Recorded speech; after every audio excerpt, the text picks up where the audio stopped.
The reception hall in the city's finest hotel was suffocating under the scent of expensive perfumes and manufactured grandeur. 10 years later, the faces of her former classmates looked to Martha like masks worn over eroded memories. Crystal chandeliers flooded the room with an aggressive golden light that shimmered in champagne bubbles and reflected off false smiles. Standing at the edge of the balustrade, her slender fingers tightening around a glass, she felt like an intruder in this triumph of vanity. She wore a gown, the color of the midnight ocean, deep blue satin, that rippled softly with every movement, accentuating the paleness of her skin and the fragility of her shoulders. Martha knew they were whispering behind her back.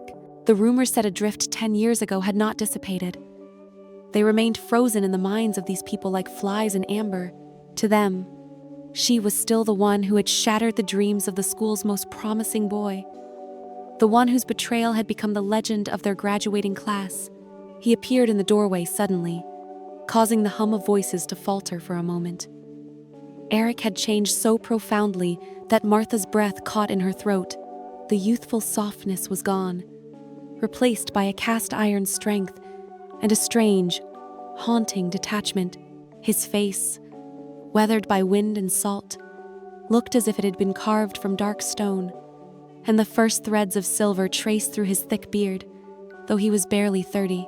He hadn't worn a tuxedo, opting instead for a sharp but rugged blazer over a dark turtleneck, which made him stand out among the polished men in the room like a wolf among pampered hounds. As he adjusted his cuff, Martha caught a glimpse of an old scar on his wrist, the very one he had earned protecting her so long ago. Beside him, clutching his elbow with a proprietary grip, walked Christina. She gleamed in her snow-white dress, as if reminding everyone present who had emerged victorious in that ancient war. Martha watched as Eric's heavy gaze swept the room until it collided with hers. In that instant, time in the golden hall stood still. In his eyes that had once looked at her with infinite tenderness, the ice of the Arctic had now set. It was the look of a man who had long ago buried his heart beneath a layer of permafrost.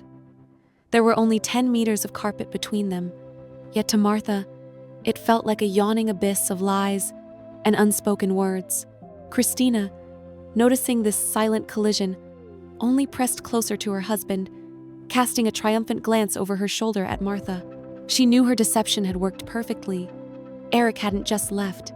He had ripped Martha out of his life, leaving nothing but scorched earth in her wake. The air in the hall became unbearably thin, and Martha realized that the silence between them was screaming louder than any music playing that night. Martha could feel Eric's icy gaze burning her skin more intensely than any fire. She moved toward the bar, struggling to maintain an outward composure, though every step felt laborious, the satin train of her dress heavy, like dragging chains. Near the counter, the air smelled of expensive wood and bitter lemon. Eric was already there, ordering a whiskey. As she drew near, the space between them grew electric. He didn't turn his head, but she saw his broad shoulders tense beneath the fabric of his jacket. Martha ordered a glass of plain water, her voice sounding quiet yet steady. At that moment, Eric set his glass down on the bar with a sharp thud, his fingers long, strong, and marked with the healed cracks of hard labor were for a fleeting second inches from her hand. She felt a wave of heat radiating from him and caught the faint scent of the sea, a fragrance that felt utterly foreign in this stifling hall. It was the scent of freedom and salt, the scent of the man she had once known and loved beyond reason. The silence between them was broken only by the clinking of ice in his glass. Finally, Eric turned, and Martha saw his eyes up close. There was no hatred in them, only a deep, scorched emptiness that wounded her even more. He looked at her as if she were a ghost from a forgotten nightmare, rather than the woman to whom he had once promised the world. He didn't utter a word, but his gaze slowly traced her face, lingering on her lips, and Martha felt the touch almost physically. In that silence, everything was laid bare. The bitterness of their final quarrel, the weight of 10 years apart, and the shadow of the lie that had poisoned their lives. Suddenly, Christina approached. Her laughter, high-pitched and artificial, sliced through the quiet like a scalpel. She rested her hand on Eric's shoulder, flaunting the large diamond on her finger, and addressed Martha with a voice full of feigned sympathy, asking about her difficult life. Martha didn't offer a reply. She watched as Eric gave a nearly imperceptible flinch at his wife's intrusive presence, yet he still allowed her to lead him away toward the dancing couples. Left alone, Martha stepped out onto the balcony to breathe in the cool night air. There, concealed by the shadow of heavy drapes, she unwittingly became a witness to a conversation. Christina and an old friend of hers stood a short distance away, unaware of Martha's presence. Through the gloom came words that changed her world forever. Snickers about how easy it had been to forge those messages and send the anonymous photos. How simple it was to convince the proud Eric of his beloved's infidelity. Christina boasted of her mastery, of manipulation, calling it the price of her happiness. In that instant, Martha felt something inside her finally snap. Pain was replaced by a cold, crystal-clear resolve. She was no longer a victim of their intrigues. Now she possessed the truth. And that truth demanded not excuses in a stifling ballroom, but an honest confrontation where lies cannot survive in the frozen heart of his new home. A month later, Martha sat behind the wheel of an SUV, slowly navigating through a thick Icelandic fog. The landscape outside her window resembled another planet. Endless fields of frozen lava, carpeted in emerald moss, gave way to jagged cliffs and icy rivers. The air here was so pure, it felt foreign to her lungs. She had left everything behind: her job, her cozy apartment, the clamor of the city, taking with her only a single suitcase, and the truth that seared her heart. The road snaked along the coastline, where the raging Atlantic Ocean crashed its leaden waves against black sands with a thunderous roar. Martha felt the urban bustle shedding off her with every passing kilometer. Like old, dry skin, she was searching for the Reykjanes Lighthouse, the place Eric had turned into his bastion of solitude. The closer she drew, the more violently the wind rocked the car, as if nature itself were warning her that there was no turning back to the past. The lighthouse appeared on the horizon, like a slender white finger pointing toward a somber sky. It stood at the very summit of a cliff, buffeted by all the winds, surrounded only by screaming gulls and the rumble of the surf. Martha parked the car at the base and stepped outside. The icy wind struck her face instantly, whipping strands of hair out from under her hood and making her eyes water. She breathed in deeply the scent of salt and wet stone. Here, everything was real, stripped of the glitter and falsehood of that night at the hotel. Before her lay a path leading to the heavy wooden door of the lighthouse. Martha knew Eric was in there, behind those thick walls, hiding from the world that had betrayed him. Her heart pounded in rhythm with the ocean waves. She did not know if he would welcome her or drive her back into the fog, but she was ready for any storm. She began her slow ascent up the trail, feeling the firmness of the ancient earth beneath her feet, knowing that this journey was the only thing in her life that truly mattered. The heavy door of the lighthouse didn't yield at first, as if resisting an intrusion from the outside world. When Martha finally stepped inside, she was greeted by the scent of old wood, hearth smoke, and strong coffee.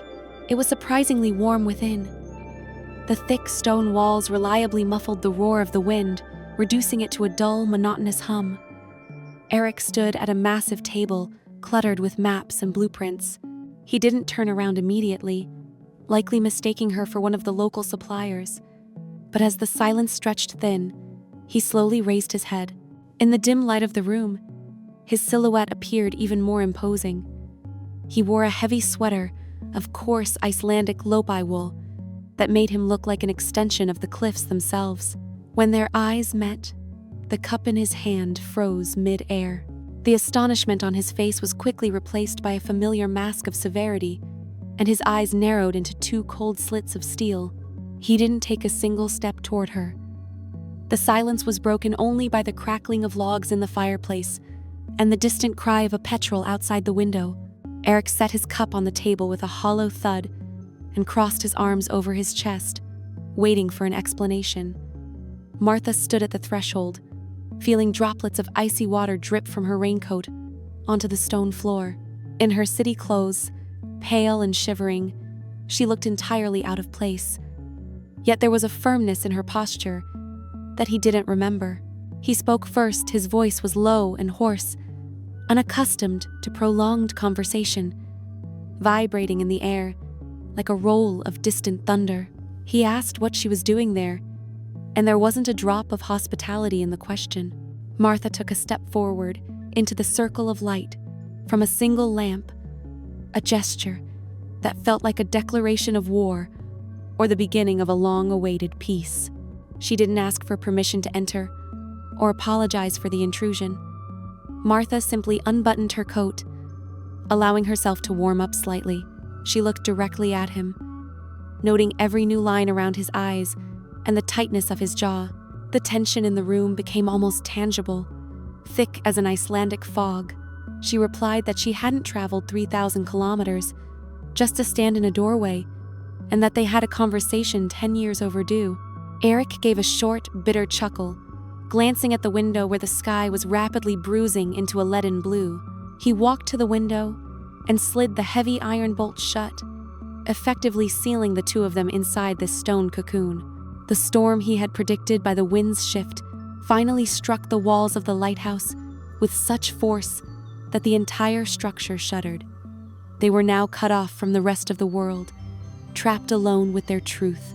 The evening dissolved into a deep, impenetrable night.